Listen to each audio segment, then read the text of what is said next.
8 மணி நேரம் வயலில் களை எடுக்கிற லேடி ஒர்க்கர்ஸுக்கு வெறும் 300 ரூபா தான் சம்பளம். டீ பலகாரம் எதுவும் கிடையாது, வெத்தலை பீடா அதுவும் எதுவும் கிடையாது.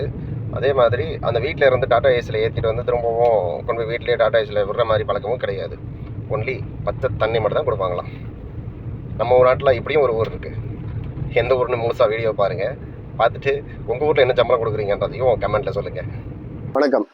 தொடர்ந்து 26 நாள் கான்வர்சேஷன், 83 சந்தேகங்கள் கேட்டு அதுக்கெல்லாம் பதில் சொல்லி கடைசியாக 314வது டெலிவரி உத்தரப்பிரதேசத்தில் இருக்கிற பிரணேஷ் அப்படின்றவருக்கு இந்த மிஷின் டெலிவரி போகுது.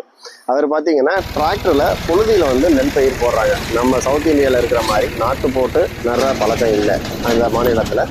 ஸோ வந்து புழுதி எடுத்துகிட்டு புழுதியிலேயே பார்த்தீங்கன்னா டிராக்டருக்கு பின்னாடி அட்டாச்மெண்ட்டை வச்சு ஒரு 8 இன்ச்சு கேப்பில் வந்து விதை போடுறாங்க. ஸோ அந்த கேப்பில் நம்ம வீடிங் பண்ணுறதுக்காக வந்து இந்த மிஷின் வந்து இங்கேருந்து அனுப்புகிறோம்.